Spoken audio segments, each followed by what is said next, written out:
Hello, Lily. Hello. My very good husband had a cup of tea waiting for me, so I didn't even have to wait for my cup of tea.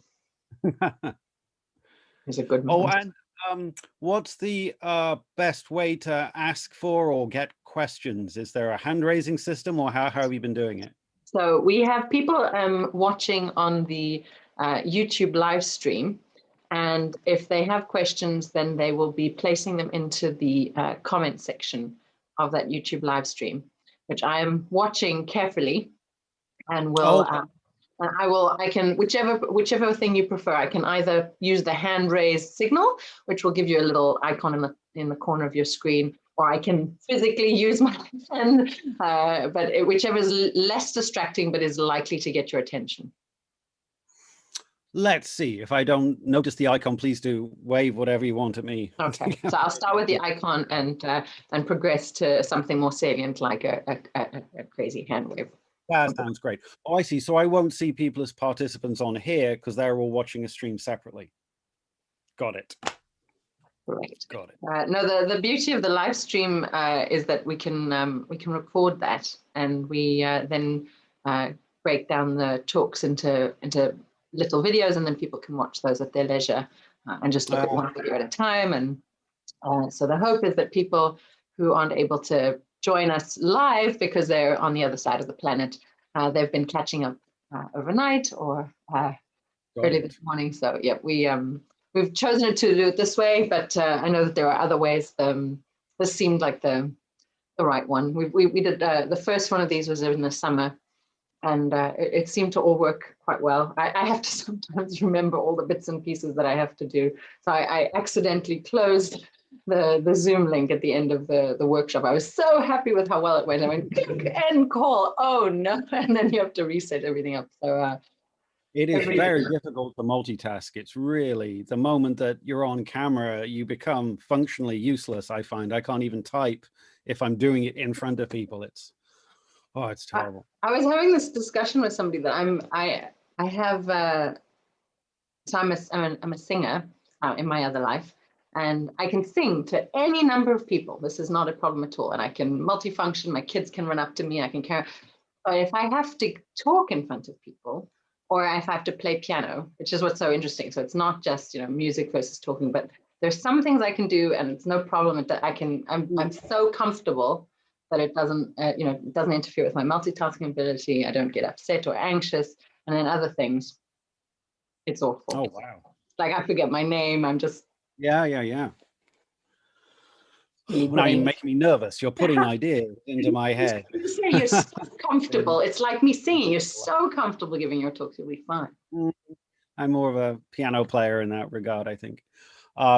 So how do we know when to start? So we're going to start punctually at what is our 4 o'clock, which by my clock is in a couple seconds time.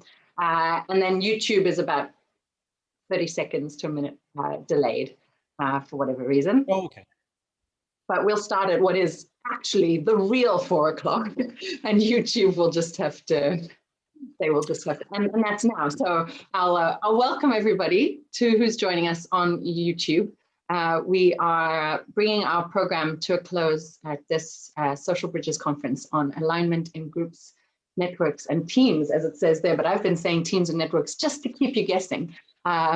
And we have the incredible honor of finishing our program with Professor Daniel Richardson, who's joining us, I think, from London today.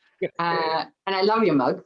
And he's going to drink his tea, but also bring our program to a close with a high point. I think he's going to try and get us to do things, but he's also going to teach us things. So we're going to have a wonderful session, I think. So first of all, thank you, Daniel, for agreeing to be part of this program, part of this lineup. We've had some wonderful speakers, and I know many of them are joining from around the world to hear you speak, as are the many people who've been listening and watching along on YouTube over the last few days. So thank you once again. We have Maria Lombardi giving you a round of applause.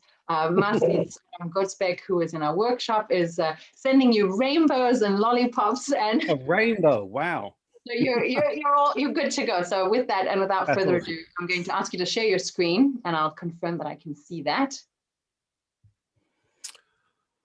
Correct. Wonderful. And I'm going to mute myself and simply be here in the background in case people have questions. So you're happy with people to interject as you speak?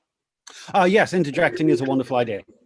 Okay, so if people are watching, that's a big if. People definitely are watching, but if people who are watching want to ask Daniel a question while he is talking, please do pop it down into the YouTube live stream chat, and I will relay these to Daniel. Thank you, Daniel. Take it away. Thank you so much for that lovely introduction. Thank you for the invitation to this strange online world that we all float around in. It's very nice to be here and collide with you today. So I'm going to give a talk today, and I've called it Collective Action and Collective Experience. And it's really sort of two different projects that have come from different areas and are sort of now in the same space. And I began doing work in this sort of area, really just looking at pairs at sort of the lowest level of this collaboration. This is work that I did on what we call social context. The basic question in my lab is to look at a psychological process like how you talk, how you listen, how you think. How does that individual process change as a function of the other people around you? And often we miss that question in psychology, not the people probably at this conference, because lots of our experiments are done on small lab cubicles by yourself. We just test individuals, and by its very nature, we sort of exclude lots of these social factors. We leave them at the laboratory door. So I was interested in bringing them back, and we began with work like this. So what you're looking at there is someone talking about their favorite episode of Friends, and where the speaker is looking is a crosshair, and two listeners are listening as well, and those are dots. And what we try to do here is use a technique called cross-occurrence analysis that will come back throughout this talk to try and put a number, let me see if I can play that again, to try and put a number on the degree to which the listener was chasing around the speaker. And what we find is if people are attentive, then they're sort of chasing that crosshair around with a lag of about 2 seconds. About 2 seconds after a speaker looks at something, the listener looks at it too. And we're able to quantify this loose temporal coupling and relate it to how well you remembered, how much you understood, your shared common ground during this discourse. So we're trying to put numbers on how individuals are coupled here, engaged in a dialogue. Actually, not a dialogue, this is a monologue. Later on, we did look at real conversations, two people speaking over headsets who were looking at the screen where they had people on screen telling them things about a particular news item. So you saw people talking about the Gulf War, one of the Gulf Wars, I forget when this was, and then they would have their own conversation about that while we track their eyes. So this is the eye movements of two people, there are dots. They were looking at a completely blank screen, having their conversation. But what we found is even though they were looking at absolutely nothing, their gaze was coupled, because they're looking back to areas of the screen that used to contain people whose opinions they're discussing. So they're referencing past information. And this was sort of a turning point personally in my career when I started to think about coordination, because I began as a vision scientist thinking about the eyeball as a perceptual device that takes in information. But here you have two people systematically looking at absolutely nothing, not taking any information with their eyes at all, just listening to each other, and in virtue of that, coordinating their behavior, coupling this little eye movement dance around a completely blank display. So this became very interested in me, and I became very interested in this, I should say. And we started to do experiments to look about, well, what does it matter that you believe about the other person? Does their identity matter? How do you coordinate your gaze with them? Does this happen at sort of a lower end of cognition, or is it at the very sort of first moments of moving your attention? Is there effect of you having beliefs about another person who might or might not be there? But I'm going to sort of skip over many years and jump straight to the work that we do with larger groups, since that's what you people are more interested in. And what I'm going to talk about is two things. One is collective action, by which I really mean decision making, mostly in this talk. How people together make decisions, how they choose to act in a certain way together with each other, or even in competition with each other. Then in the second half of the talk, I will try and move on to talking about collective experience, trying to put a number on this thing that we are all desperately missing, which is being around more than, I can't be around more than 5 other people or I will get arrested in my country, in London right now. We are all missing this experience of going to a football match, of going to the theatre. And we are painfully aware now of what is missing. When we did this research, it was more sort of abstract. Now it's been thrown into painful relief. But how do we put a number on the value of that collective experience? Is it really true that we value a play more surrounded by 1,000 other people watching it? Is there really a shared aspect of this that adds to that experience? How do we capture that, and how do we measure it? That'll be the second half of the talk. But what I want to do first is to look at some of our work on decision making, on how you make choices together with other people. And this might be terribly ill-advised, but we're going to try and do a demo. This is using a system that we have called the Hive that Irina von Zimmerman, my grad student and postdoc, and I developed. And it's a tool to do experiments with large numbers of people who are physically co-present, which we're not, and no one can be right now. But I'm going to try and use the same system distributed across the world. So normally we would all be sat in the same room looking at a big screen. But I'm going to try and share my screen and see if we can use this tool as well. It may be that the lag bouncing around defeats us. If so, that's fine, but we will give it a go.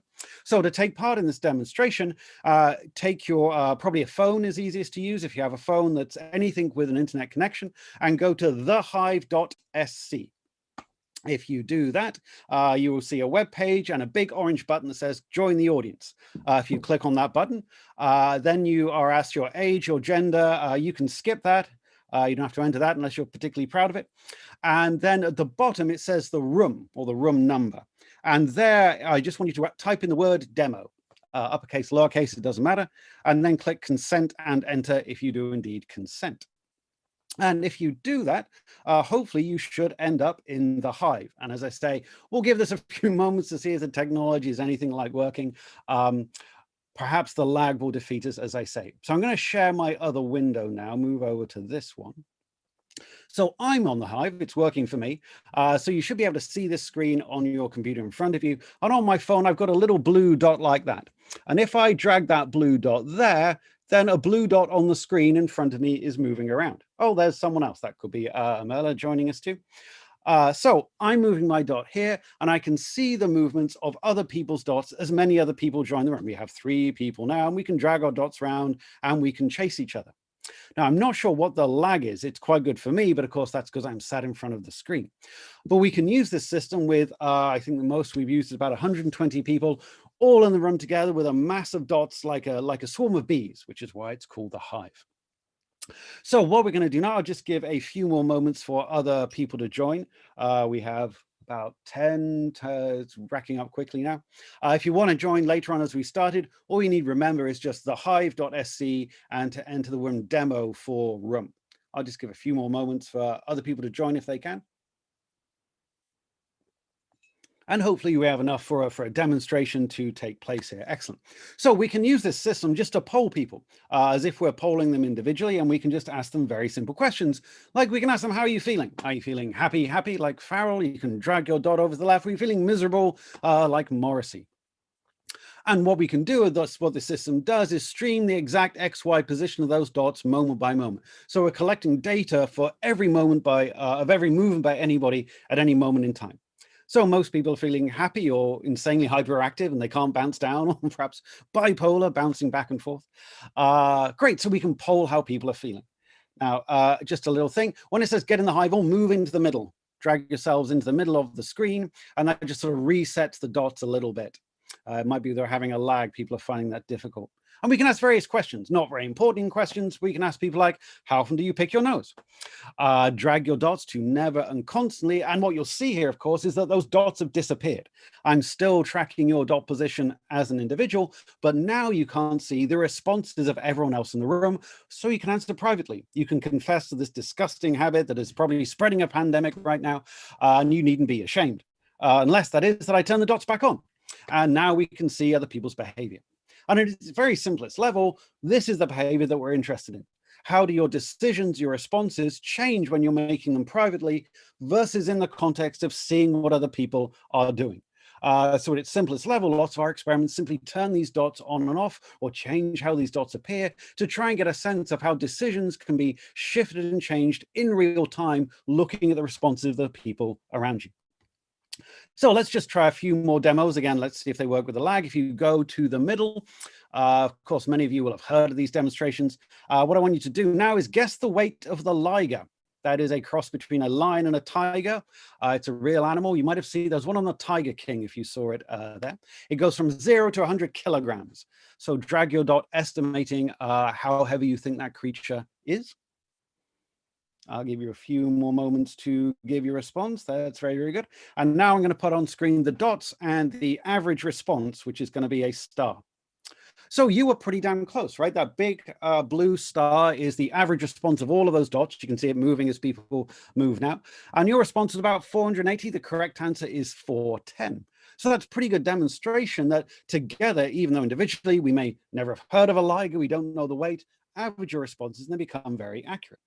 Let's repeat this. Let's try this again. How much does this creature weigh? That's an adult female killer whale or orca. Again, I'll give you a few moments now. It's kilograms again, but it's gone up by a factor of 10. And we'll see where the responses go. Okay, now here, the actual correct answer, and there you see a gold star, was in spatially exactly the same area. But you'll notice what happened there is the moment I switched this slide and you started to give your answer, you crept farther and farther away from the correct answer. What I'm going to do is do a few more bits of these demos, then we're going to go back and unpick some of the behavior, and I'll give you my guess as to why you're behaving this particular way. Here's another test of your London knowledge. I don't know if anyone else is in London right now, but this is a spatial quiz. So you drag your dot to give me an indication of where in London some of these things are. And I want you to try and get your individual answer as accurate as possible. Where in London is there the most gun and knife crime? You can see some of the landmarks there, just to help you. So drag your dots to try and give me an answer to where's the most violent place in London. And the correct answer is hauntingly accurate. Look at that, right on top of the dot. Well done. Maybe those are people who are there right now, fearing for their lives. I forget where that is. If anyone knows where that is, let me know. It's somewhere in South London, obviously. Okay, so that's where is the most gun and knife crime. Now, and I'll unpick that demo later, right? I'm just going to go through a few different experiments, then we'll go back to the talk and I'll explain what we've been manipulating. What I want you to do now is to pick your favorite bit of modern art. Just drag your dot to whichever painting there speaks to you. Of course, there are many psychologists in the audience who already know what we're doing right now, but guess your favorite bit of art. And then what I would normally tell my audience is I'm a psychologist and your favorite bit of art has given me insight into your mind and I can tell you what sort of person you are. And amazingly, people believe me when I say this. And I say, I've turned you into either red or blue people. So can you drag your dot to the corner of the screen according to which side you're on? And let me just, so you should be able to see, drag your dot to the right if you're red, to the left if you are blue. Let me just see if we can turn that on. Okay, now what I want you to do is to move yourselves. Whoop, I think we're having problems with the system now. It looks to be overloaded. Perhaps this may be the moment when we have to stop playing, I'm afraid. Looks like we might have stopped it being able to work. It's just got stuck in a loop now. And let me just try and refresh. Yeah, I think that's very sad. I think we might, well, let's give it one last go here. Let's try that. Yeah, it's unable to share the images, I'm afraid. Hang on, let's just try here. We're going to get anything? The server has given up on us, I'm afraid. It's no longer broadcasting the image behind these slides, I'm afraid. Never mind, I will show you the examples and videos of other people playing. I just wanted to show you this so you get a sense of the sorts of behaviors we can measure in this particular system. So I'm going to go back to the talk and sort of unpick a few of those demonstrations that we gave. So you can put away your phones now. Thank you for participating. It worked for a good 7 minutes, which is 7 more minutes than I imagined it would.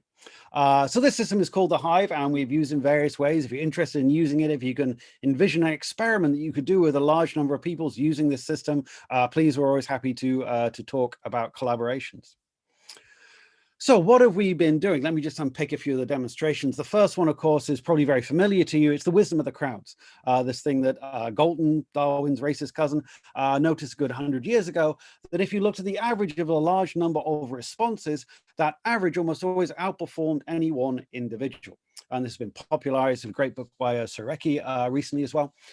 But we were interested in this when we were thinking about collective action. But of course, there's a whole other literature in psychology about when we're very bad at making group decisions. Janice's work on groupthink and the madness of crowds and the sort of ways that social forces can lead people to polarize their opinions when they're in groups and get farther and farther away from the correct answer.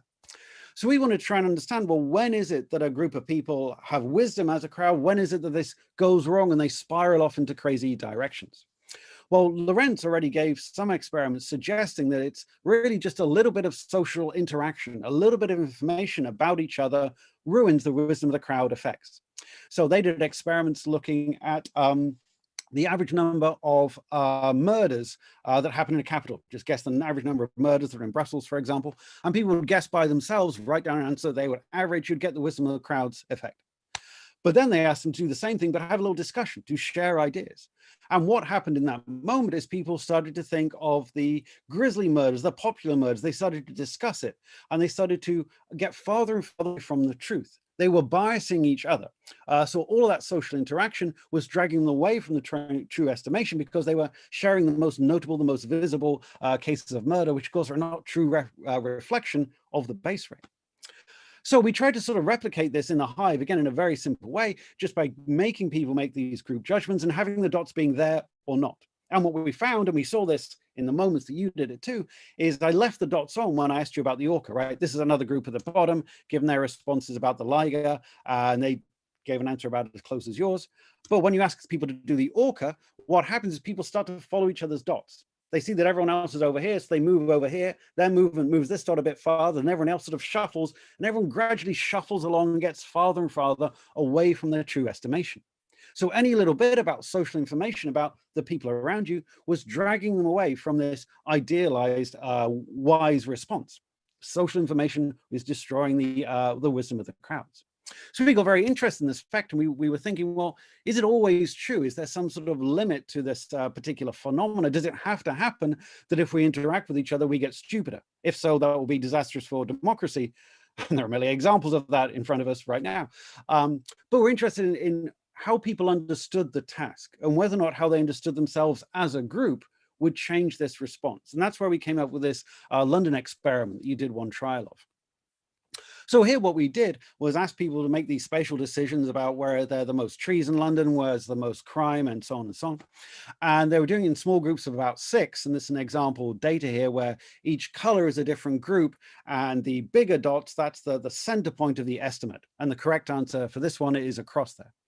And what you see with this particular question is that people are quite accurate, right? Those big blobs are pretty close to the cross, the correct answer. But also there's quite a big distribution of responses. So here we see a big distribution of responses, the average of which is quite accurate. Let me move that to the middle. So this is the sort of behavior we got when people could see each other's dots, but importantly, when we told them that they should act as a group, that as a collective, they should try and get the right answer. We get a big distribution of responses, the average of which is pretty accurate. However, we also told people, don't try and get the answer right as a group, try and get the answer right as an individual. Just you, don't worry about other people. You can see their dots, or we remove them, but in this condition, you could see their dots, but it's you, worry about your accuracy. And sort of counterintuitively, to me at least, what we found is if we told people to act as individuals, they then started to conform. They started to cluster and went closer together. In getting closer together, they also dragged themselves away from the true answer, just like we saw in the case of the orca. So the reason I say this is counterintuitive is when we told people to act as a collective, they were more diverse, and through that were actually wiser. When we told people to act as individuals, they acted like a herd, copied each other, and got narrower and less wise. So this sort of counterintuitive thing that we had wisdom through this diversity of opinion. We can talk about this result as well. We were able to demonstrate it purely by turning these dots on and off, purely by giving people a different frame for how they understood what the goal of the group was. So it's not always the case that we become less wise when we act together. This only seems to happen if we're primed to act as individuals, because that's when we start copying each other, and that conformity drags us away from the correct answer. Okay, this is where the demonstration started to break down, sadly. We also got interested in group behavior, not just as everyone is in the group together, but in separate social identities. Of course, these social identities, how we dress, how we appear, these structure our lives, from our understanding of ourselves to who we mingle with to how we act and so on. Here's some examples of people. I don't even know what those people on the top right are, but I presume that's a social group that they have all of themselves. So we wanted to try and see what's the effect of feeling like you're part of a group. And to do this, of course, we use the, oh, sorry, let me just explain. This is work done with Fergus Neville and part of Steve Reicher's groups and John Jury, people who study social identity. And they had demonstrated previously, this is not my work, that social identities really, from the ground up in terms of our behavior, they have an influence. And they examined the effect of social identities on something that supposedly as automatic as yawning behavior. I've just realized this is a terrible slide to show last thing on a Friday, because you're all might have been yawning previously, now even more. What they did was show videos like this to their participants, but they manipulated the social identity. So they said, here's a picture of some other undergraduates, and they are members of your university or the university next door that there was a rivalry with. And they found if these people believed they were St. Andrews people and they were from St. Andrews too, that supposedly purely automatic yawning behavior was more contagious, if that's even the right metaphor. You're more likely to copy people. They did another experiment where they gave you a Tupperware box, and you open the Tupperware box and there was some gym socks in there, some sweaty sports socks, and you sniffed them and said how disgusting they were. And they were less disgusting if you thought those were the gym socks of your football team, the football team from your university. So really basic things like this yawning response, like this disgust response, are structured by these social identities. So we wanted to know, well, can we find evidence for this in our collective experiments? Can we find evidence that people are being dragged around by the mere suggestion of a group identity? Now, of course, whether or not you support Arsenal, whether or not you're a goth or an emo person, those are very strong social identities. But the remarkable thing that social psychologists have discovered is you need very little reason to start feeling you're part of a group and then to start to discriminate people who are not in your group. This is the famous minimal group paradigm that, of course, you probably realize the manipulation. People chose these paintings, and then at random, I made them red or blue. So they think they're there for a reason. They're there with people who are also have the same preferences or the same personality, but of course it's actually entirely randomized. What we did then is give them a task. This is exactly when it failed for us. I apologize for that. Where we asked them to drag their dots up into the hive. And you'll notice here, there are some dots that are round there, some dots that are square. What we did is everyone has a round dot, but when we jumped to this slide, we introduced some confederates, some dots that were pre-programmed, that were not people in the room. There were the dots that were we controlled. And I made them squares here, but when the participants saw them, they just thought there were other people in the room with them. Then what they did, we said, okay, start at the yellow dot, then just go to either of those green blobs. Just drag your blob around. And of course, we programmed it so our Confederate red dots went one way and our Confederate blue dots went another. And what we found is that people followed their Confederates. If the blue guys are going over here, they went, okay, and they followed the blue ones over there. So in these very small arbitrary decisions, those group paradigms, those group identities we gave them were structuring their behavior.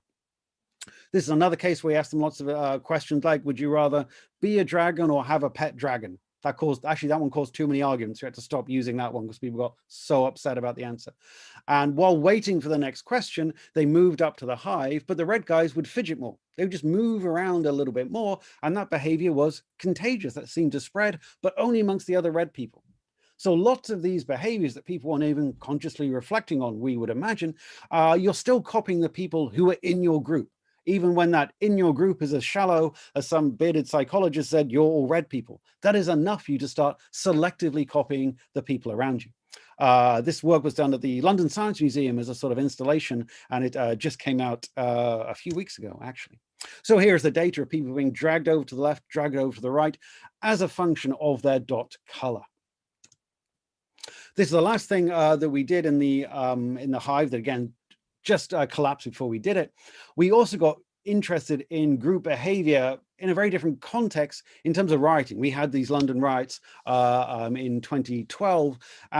We got very interested in the behavior. Rioting is a fascinating behavior because often it seems from the outside to be entirely self-destructive. It happened in where I live in Ealing, which is a very middle-class area, but people would go to the shopping centers and they were smashing up their own parks, they were smashing up their own shops, And it was hard to see what is the value of that, right? You're harming your own environment in a purely rational way. You know, what goods are you getting? There was some looting, but not very much at all. It was sort of a venting of something. And we got very interested in this notion of sort of self-harm at this group societal level. Why would you harm your own environment? What function is that performing? And there's various hypotheses were floated at the time about why these London riots might be happening.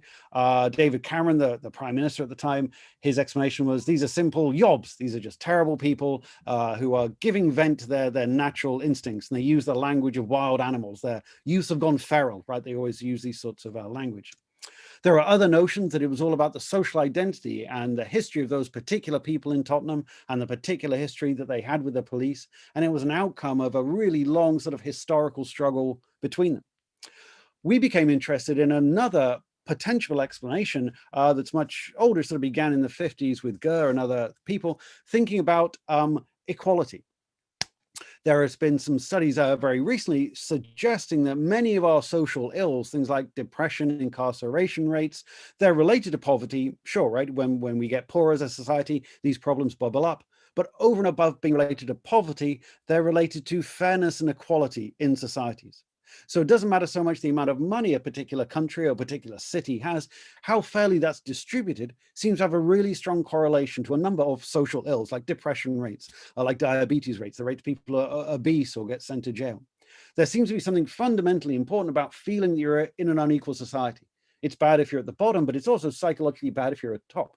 This is the emerging evidence from Wilkinson and Pickett wrote The Spirit Level, which has sort of inspired us to that. So we thought, well, can we test this hypothesis in the context of something like a riot? We can't literally have a riot in our lab, but can we make a little game version of it and try and tap into some of the same feelings, some of the same responses to inequality? So we created this game called Park Life. That's people at the London Science Museum playing it there, where it's like those little, farm simulators where you tap, you do work and you grow your farm. You tap on your phone, and the more you tap as a group, you grow these little park features. And it sounds very simple, but people quite enjoy playing this, right? It's just quite satisfying for a park to grow in front of you. But then, of course, because we're mean psychologists, we make this unfair. And we change the rules such that for one team, they are disadvantaged. They have to tap even more. They have to do more effort to get the same amount of features. It's unfair for them. We also give people the choice. They can tap, tap, tap to grow, or they can flick a switch and they can tap and they can trash the other team's park. You see a park bench being broken there. Now, rationally speaking, that doesn't help you, right? If you're spending time trashing the other team's thing, that's you're not growing your own park. So if you're purely trying to win this game, this is not a good behavior. But we found, and that's what you see in the bottom right, that's the vandalism actions as a function of the team identity. Red here are the disadvantaged ones. And they build together, then pretty soon they switch and they start to vandalize. So what we're finding is purely as a function of being in this unequal feeling that things are stacked against you, people aggress. They take part in this irrational behavior, they act out, and they attack the other team. We're trying now to sort of probe with computational models and other experimental manipulations. Is this purely an emotional frustration thing? Is this a strategic thing? You think, well, I'm not going to win, so I might as well do this. Does it depend on how strong the feelings of your group bond are? What if it's not red and blue, but pre-existing social identities? Like if you play men against women, right? Is there a difference in the tolerance for inequality because of the history of those particular social groups? So we proved this basic notion, to our satisfaction anyway. There's a link between inequality and this sort of self-harm at a group level, but exactly why it happens, that's what we're trying to unpick now.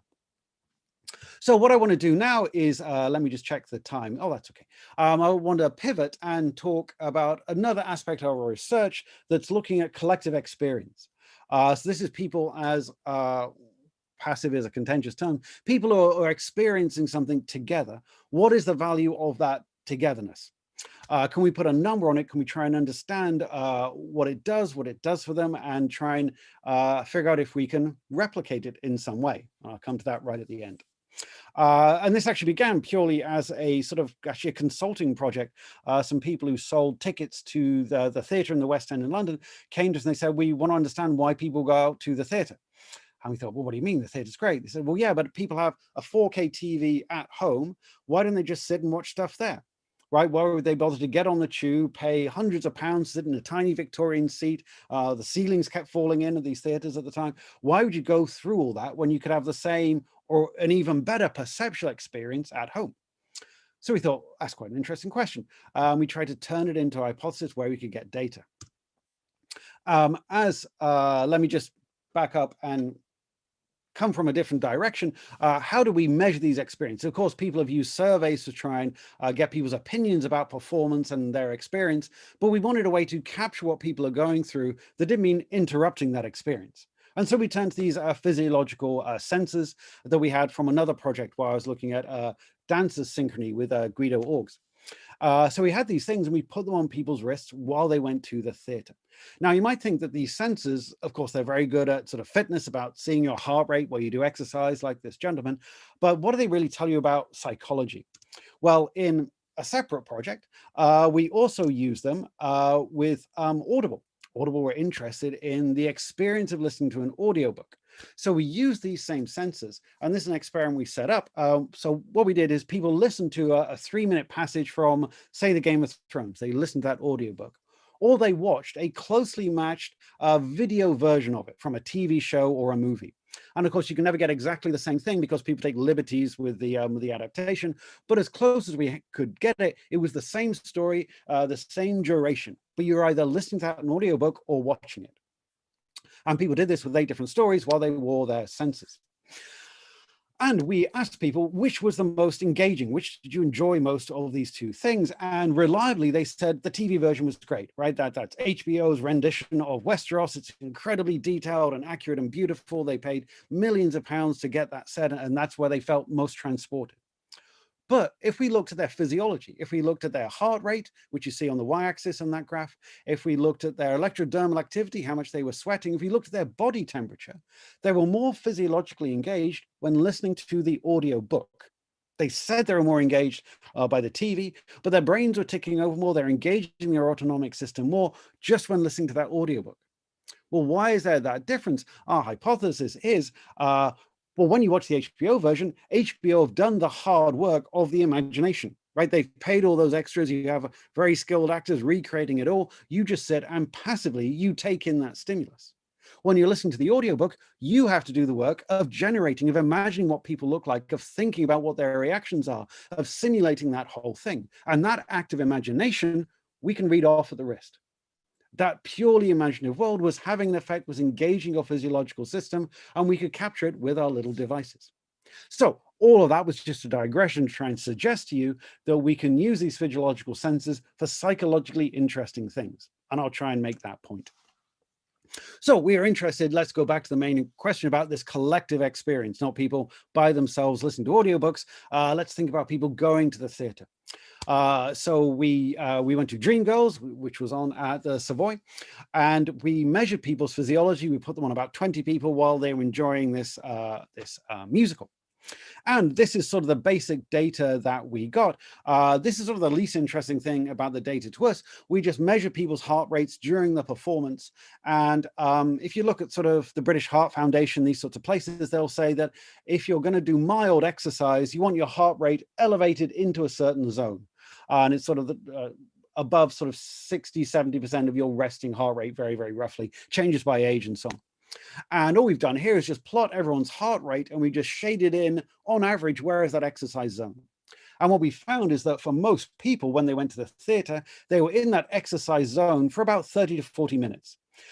We didn't think this was particularly interesting, but this got written up as going to the theatre is just like going to the gym, which is not what we said at all.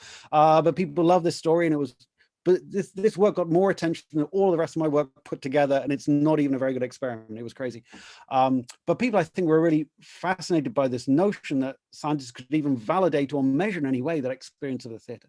So this got a lot of, not necessarily wanted attention, that there's some comparison between being in the theatre. And it is mildly interesting to just sat there passively engaging this thing is elevating your heart at least as much as sort of walking around the block quickly.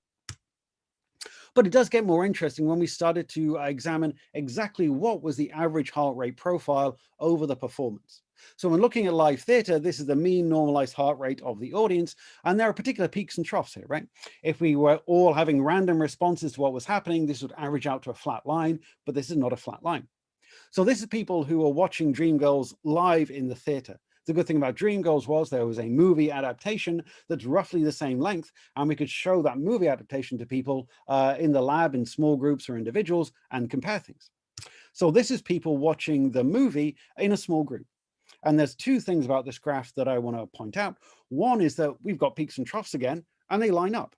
Why is it that they line up? Why is there a peak about just past half the way through and about 3/4 of the way through?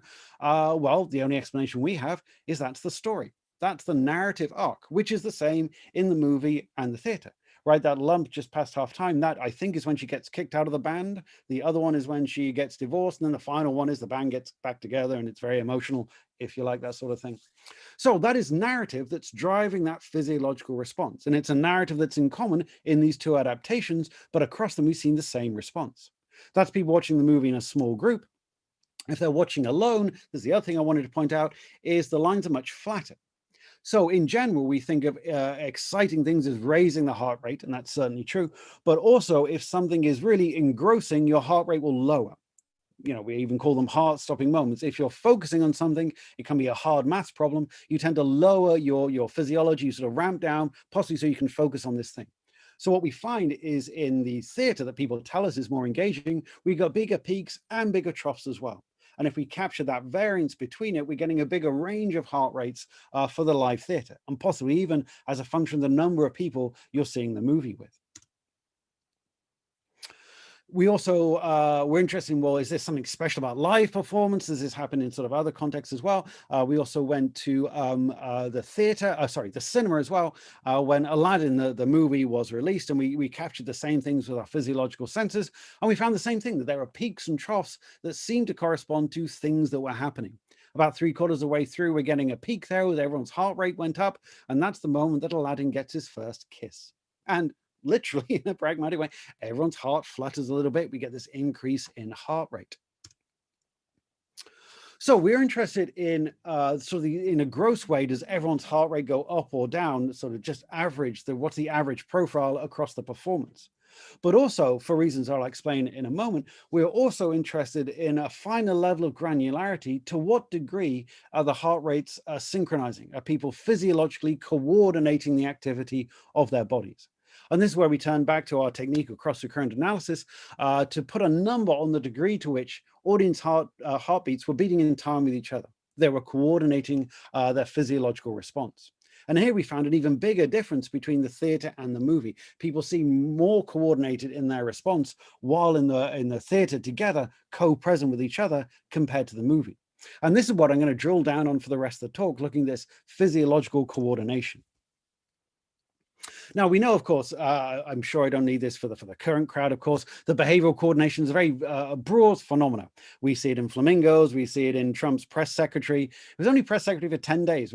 He copied every single gesture of Trump's in that one moment. It's quite astonishing, trying to ingratiate himself with the silverback of the group there. In the bottom right, that's me trying out my motion tracker with 2 undergraduates, and I was fiddling with some numbers, and so they just started to flirt with each other because they're 18, and that's what 18-year-olds do if you leave them. So that's 2 people flirting with each other. See how they sort of copy their body sway. There's a coordination. They start to sway in time with each other in many ways. And we've seen some of them across this workshop, of course. This sort of coordination of behavior increases affiliation. It seems to be closely related to individual and group bonding. But as I'm sure you know, it's not just behavioral coordination. Coordination under the skin matters as well. If 2 people who are in love, a couple, stare at each other into their eyes, their heart rates will start to synchronize with each other.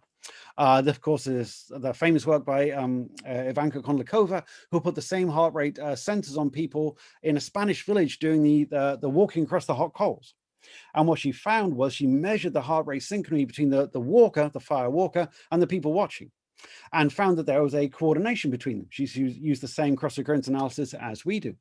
Not only was there a coordination, but that coordination was related to the degree of relatedness between the 2. So if you were the mother and that was your son walking across, you had a very tight coordination. That was your brother, slightly less, your cousin, slightly less again. Such that she could read out the entire familial structure of the village just through those heart rate coordinations.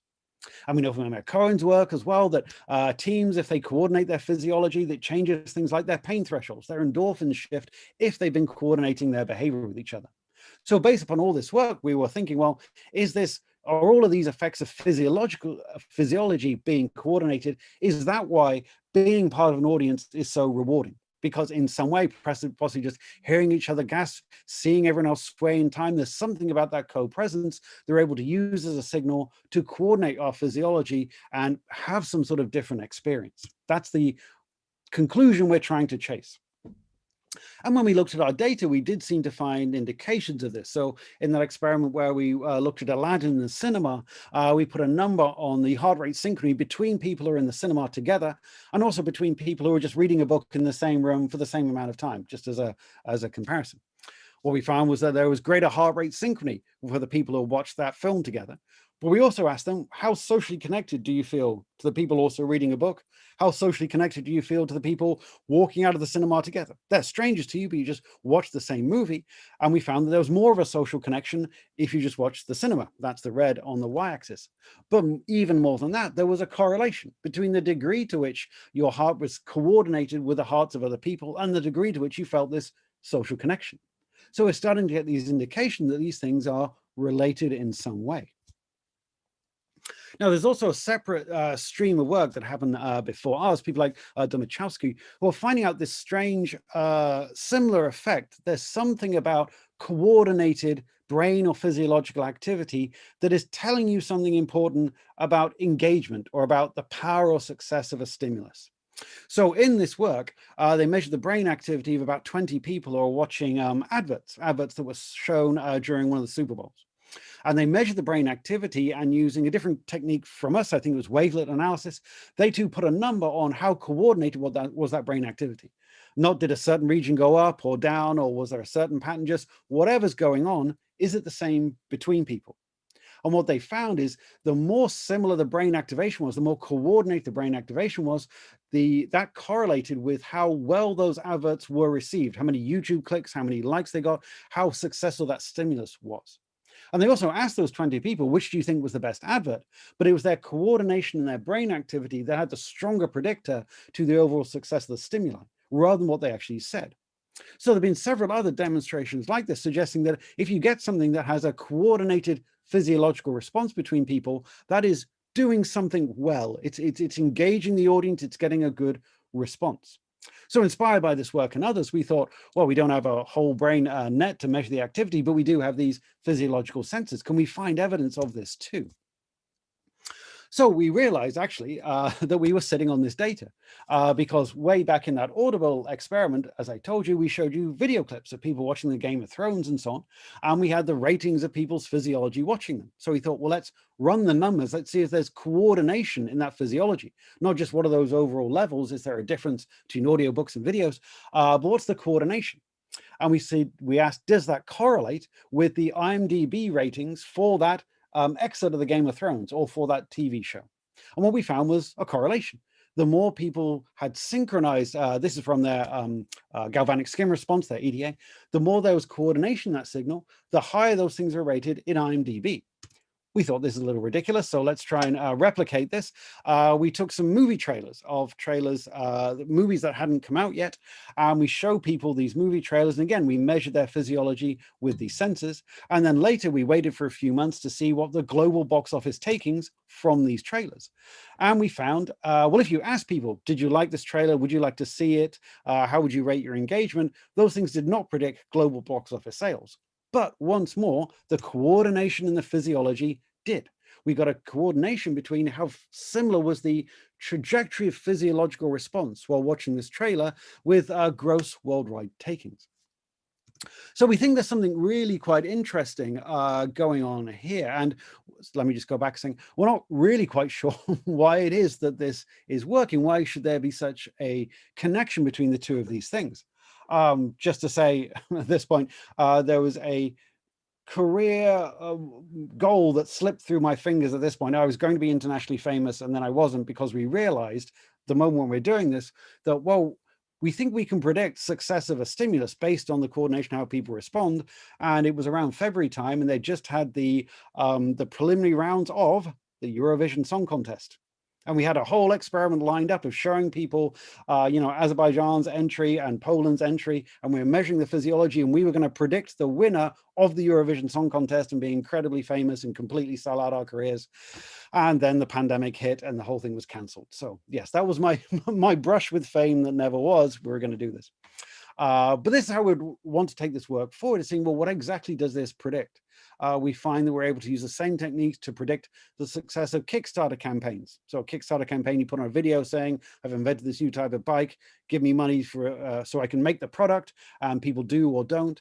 And the coordination of their physiological response seems to map onto the success of these campaigns. We're trying to find out more broadly if this works. So let me just, this is the last thing I want to tell you about. So we also took this back to our understanding of audiences. Maybe that the big value of seeing something as a collective surrounded by other people, the payoff that you get is something to do with that physiological coordination. And literally days before it was locked down, this was sometime in March, one of our graduate students went to the English National Opera where Carmen was playing, and she measured the physiology of people watching and then asked them about their experience of the performance, and asked them how, whether or not this was a standardized scale, how captivating it was, how emotionally engaged, how socially engaged, and found these really remarkable correlations, the strength of how, so the degree to which they felt spiritually uplifted by this piece of music correlated 0.7 with our measures of the coordination in their physiology. These are, we did a double take and had to rerun these numbers. So we think that we don't really understand what it is yet, to be perfectly frank, but there seems to be something really quite fundamental about this coordination and a physiological response and what it's doing for you as an audience member. And of course, then the lockdown started, and that's when we all didn't need our research to tell us how valuable collective experiences were, because we're all hugely missing going to the cinema, going to a performance. So it was a very sad time, obviously, for everyone, for this particular avenue of research, because we couldn't run experiments on people anymore. But then we thought, well, maybe we can, because technology is awesome. And we had a computer science department at UCL. And I talked to a gentleman, Yong-Yun Cho, and I was telling this about this research. And he said, well, I've got an app on a phone, and you just put your finger over the camera, and it can tell your heart rate, because he's hacked into the image processing there. And I don't know if when you're a kid, you put a torch up to your finger and your finger glows, right? Like your ET. Well, it uses the same sort of system, light to illuminate the finger, and then slight changes in the blood flow you can detect with an algorithm, and you can figure out someone's heart rate. So then we realized, oh, we can track people's heart rate while they're sat at home. That's step one. And then step two was, okay, so if we can measure people's heart rates while they're sat at home watching a live YouTube stream, if they're all in a club together watching a performer singing, they'll be able to get a sense of, perhaps, of that energy. They'll be able to hear each other breathing or clapping or moving, and they get a payoff through coordinating their physiology. Well, can we somehow give that to people even when they're scattered around the world? So this is what we call the Collective Heartbeat Project. And we got some performers. This is a lady called Katie, who's a folk singer, and she performed on a live YouTube stream. We got 100 people watching her, all sat at home with their little app, putting their fingers over the screen. That information from each of their individual phones was streamed to a server, and we put on screen a representation of the synchrony in our heart rate. That's the little circle thing, whoops, that you see playing there. Let me just go back a second, if we can see that playing.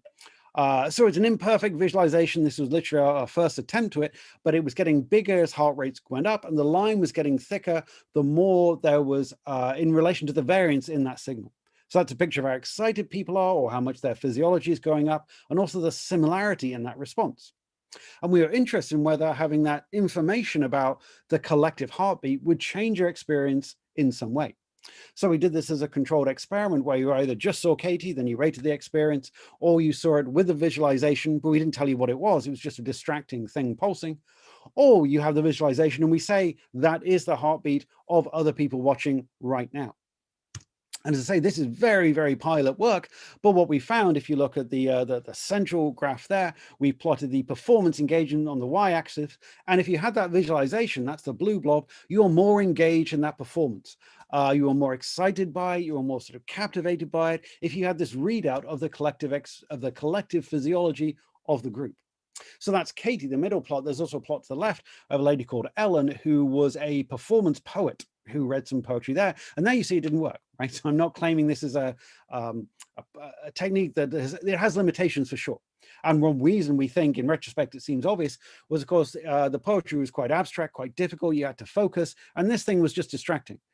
Music, because of the nature, you could enjoy what she was doing while looking at this visual display, and there wasn't a competition between these stimuli.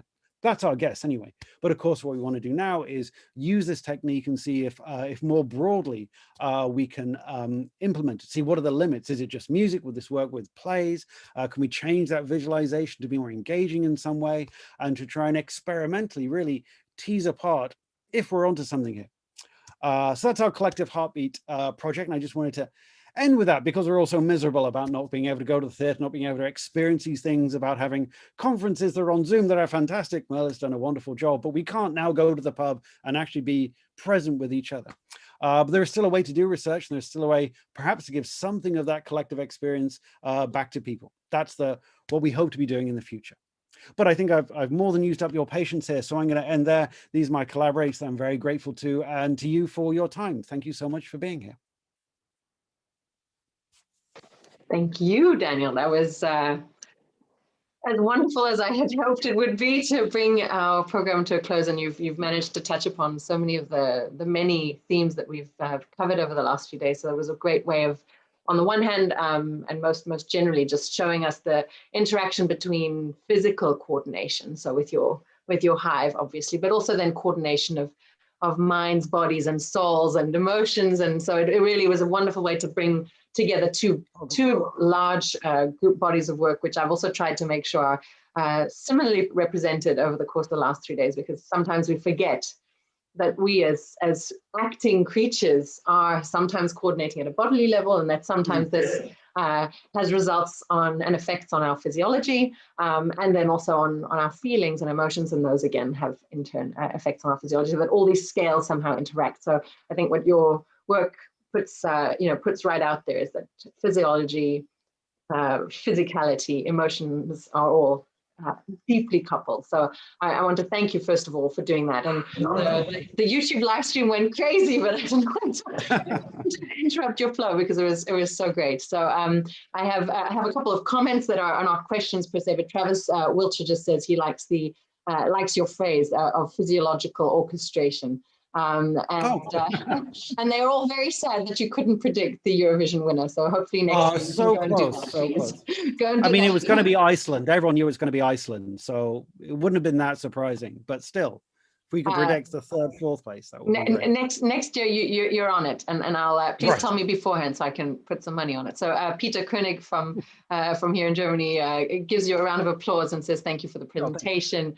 Everybody's saying thank you. I have a question for you regarding performance. So when you go to the theatre, and I wondered, one thing I didn't see, but you've probably done because you've done everything, is one thing I've always wondered is whether, as most theatre, opera, and so on, has multiple individuals, not just so that they can tell cool stories, but I think that often seeing people being coupled is contagious in itself. So you talked about contagion with yawning, and you've mentioned Ivana Konvalinka's work. I wonder if one of the reasons why it's so exciting and thrilling being in theatre is that you have more direct access to their coupling. So when you're watching films, often you'll have a close-up on one particular actor, and so you're often pulled away from looking at people's interaction on stage. So there's something about always being aware of the coupling on stage, which is also quite moving in a way. So I wonder if it would be worth putting your senses on your performers as well.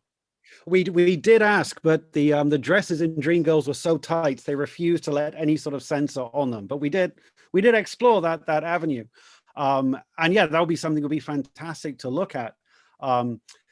Yeah, is there some sort of entrainment that you have with particular people? If you emphasize with that character, but then that's a horrible guy and he's going to betray her, are you selectively in training to the people that you support, right? That's what a good play will do, is sort of pull your emotions to one side or another. Could you see that in the entrainment between the audience members and particular people on stage? Will be phenomenal to see.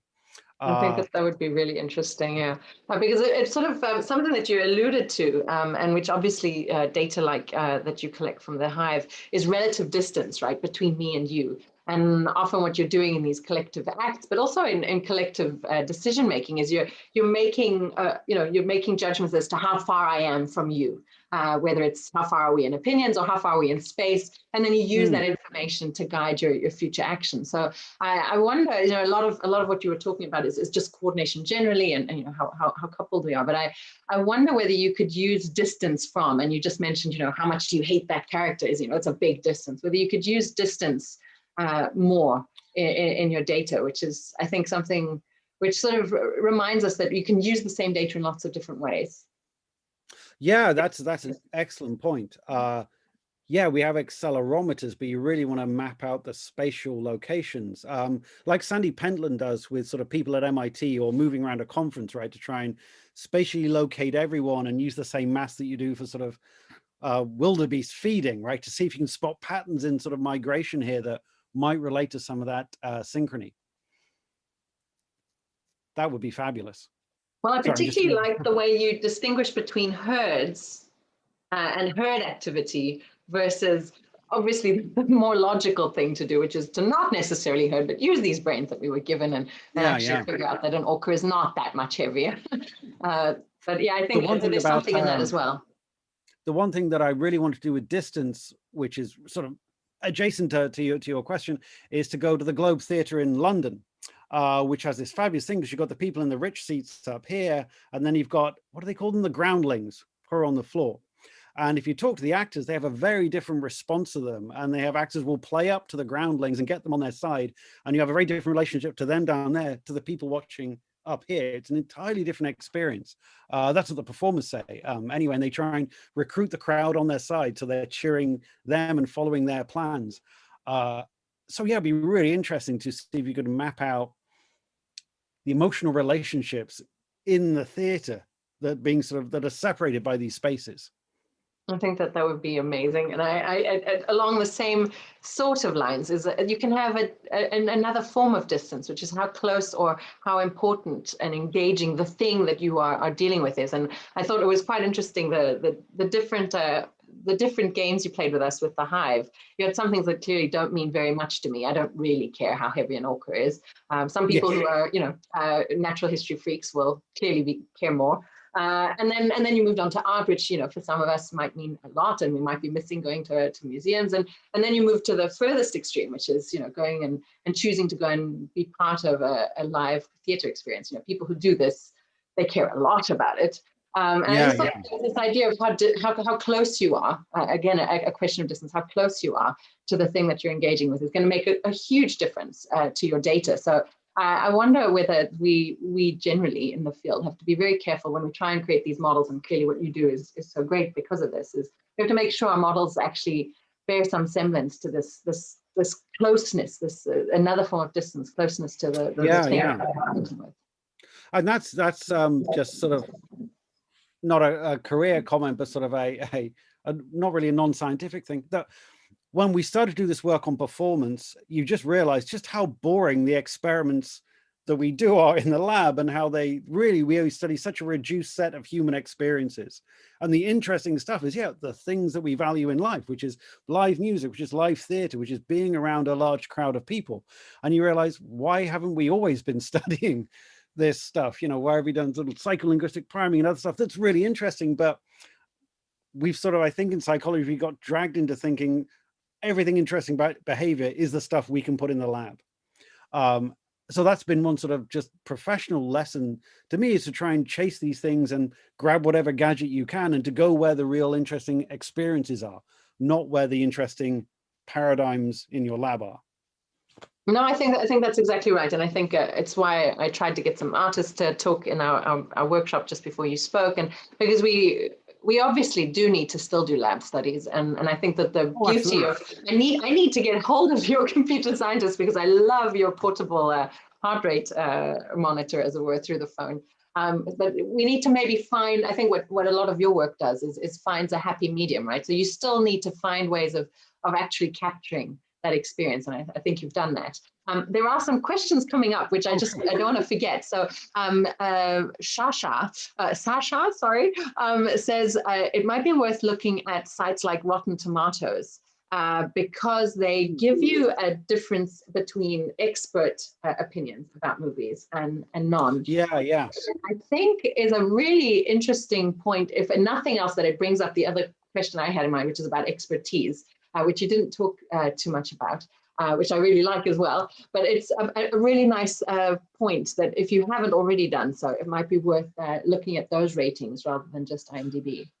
That's an excellent point, yeah, because there does seem to be, there's some indication, I don't think we have anything like proof, that these sort of physiological synchrony measures are tapping into, I want to say the common man, that's like a really old-fashioned phrase, but a basic response, not a sort of a critical response. So I think we would get that distinction. And of course, again, my career making failure, we're going to do this with the Eurovision Song Contest, because you've got you now have the popular vote, and you've got what the panels from the countries say. So we're interested in which one could we predict better, because they have those two types of data in the Eurovision Song Contest. So that was our gold standard test of that hypothesis. Yeah, I mean, you could do something similarly in the political world, you know, the popular vote versus who actually ends up winning. Along those lines, maybe for a final question before we let you go, because you surely want to go and have a cup of tea and maybe relax a bit or catch up on all the work you've missed by doing this. But the other, somebody's asked about imitation between the example you put, obviously, just for example purposes, is Donald Trump and his press secretary. But I think the question is whether you've analyzed that data, but I suppose maybe even more importantly is there is the thought that it's nothing you said made me think that you've looked into this, but you almost certainly have, about leader-follower relationships, you know, because clearly you provide a phenomenon, you watch people, you know, coordinate around it. But it would be very interesting to know if you have ideas of how you would look at roles per se, you know, somebody setting an example and people following. Yeah, that is an excellent question. And that is, I don't think we've satisfactorily done that yet. So yeah, you'd think, you know, who's leading this dance and who's following who is a really fascinating question. And I think, again, if you look at the studies in behavioral imitation or in bodily coordination, they're almost always in an equal footing, because they're two undergraduates who are doing for the experiment for credit. So you very rarely have sort of interactions that are structured by this person is much more important than this one, or this person is much more attracted than the other one. There's really a default in the literature to look at quite sort of simple, non-socially structured interactions. So I really think it'd be very interesting. So, you know, we have this sort of basic truth that people mirror each other, then they like each other. But I think that's only true for a certain type of interaction. You know, you don't mirror your doctor when talking to him. You don't mirror the policeman because they'll think, you know, you're making fun of him. So I think if you look at these different types of social relationships, you might find a very different signature of coordination that will be very interesting. And I would love to look at this more in our data, but I don't think we have yet. But certainly statistically, we have the tools of cross-recurrence analysis. You can see, you can just read off who is leading it quite well. But I feel like I really should have a better answer to that question. You know, because it is such a good question, and it's in the data set. So that's something I would love to return to. Great. I'm going to just give you one last point because it just struck me, and it seems so obvious that you almost always sort of have done it. But we often forget that we track emotion because it usually precedes behavior. And I wonder, in the theatre example context as well, you could also capture people's applause afterwards as a really nice, you know, overall, rather than just how, you know, your engagement response, you know, just a self-report measure is one way, but the applause might be one in which you also get some nice dynamic. You could use the data to look at coordination, right? But it'd be nice to look at how emotion drives behavior. People have tried to, for example, have cameras put on the audience member during a performance. This is someone at Queen Mary, Pat. Heaney has done this, and he's used these algorithms that will do image processing and tell me you smiling or are you looking upset, these standard sort of algorithms. But what he found is during every performance, everyone looks angry and sad. And they're not, of course. What they're doing is being really still because they don't disturb the performance, or they're concentrating. And then the moment that the lights come up, or the moment that the performers can see them, then they look very happy and they signal. So there's a really interesting question about behavior used as a signal to people as well. And of course, applause is when you are free to signal, and that's when you're demanding the signal. But are you getting information in between the applause as well is really tricky. So perhaps since you're a performer, you would know better than me, but any performer that I've talked to claims that they have an immediate sense of how much the audience is captivated, the energy in the crowd. They can tell, is this working, is there not? And the good ones will adjust and change their timing and get them back on. But what is that signal that they're responding to? Is it the fidgeting that's happening? Is it hearing the breathing? No one can tell me exactly what it is, but they're so absolutely certain. Yes, I could draw you the energy levels during that scene. Now they could be. Say it's like a signal to noise where it's which ironically is an absolute stillness. Like when it's really working, there's this powerful feeling of absolute stillness and focus, and it just it's the drug, right? It's why you keep doing it. Yeah. That feeling, and it's intense. Oh boy! Where this comes from, I have no. So it's almost certainly very multi-sensory, right? I'm sure it's very multi-sensory. Yeah. Like this, it's a. I think from a very sort of animal level, you just there's so little going on. It's so quiet. It's so still. And so you know that the focus is entirely on you, and it's quite nice. It's a good feeling. But then that would, I mean, just perceptually, that would be the same as them being really bored, wouldn't it? No, because when people are bored, there's a lot of noise, right? So it's almost exactly what you were saying. There's this focus, and I think more philosophically, it's almost like a case of joint attention. You feel like you're both focusing, both the and the performer are focusing on the thing that is being created, and you get this sense of, I know that you know that I am listening and you are listening to the same thing. And it's a case of joint attention. Right? I mean, obviously I'm not a performer, but even just lecturing, you can tell there are times like, oh yeah, I nailed that conclusion. And again, you're responding to some signal in there, and even the students, right? And I'm hardly an engaging signal or anything like that, but you do have a sense of that. And if it is stillness, then can we experimentally manipulate that? Can we measure that? Can we put microphones in it and predict it? That's the next step that we'd like to do. I think that will make you a lot of money. You'd make a lot of performers very happy. Right. To that, and then just give it to them at intermittent, points when we aren't able to go and sing, like in this horrible pandemic. Right. But on that note, I will leave you be. I want to thank you so much for your time and for your talk and for answering all these questions. And I hope that you can go to the pub sometime very soon with more than 5 people. And thank you so much for the discussion. That's the payoff to me, is giving these talks and hearing the ideas back. And there were some wonderful suggestions today. So I very much appreciate that. Not at all. Thank you so much. And I'm just going to say thank you to everybody who's watching, everybody who has been watching, and everybody who's going to be watching, because obviously we're going to leave this up so that people who weren't able to listen today can catch up later on. And that's really the beauty and power of technology, which you've also been spearheading in your talk, which is great. Technology is fantastic.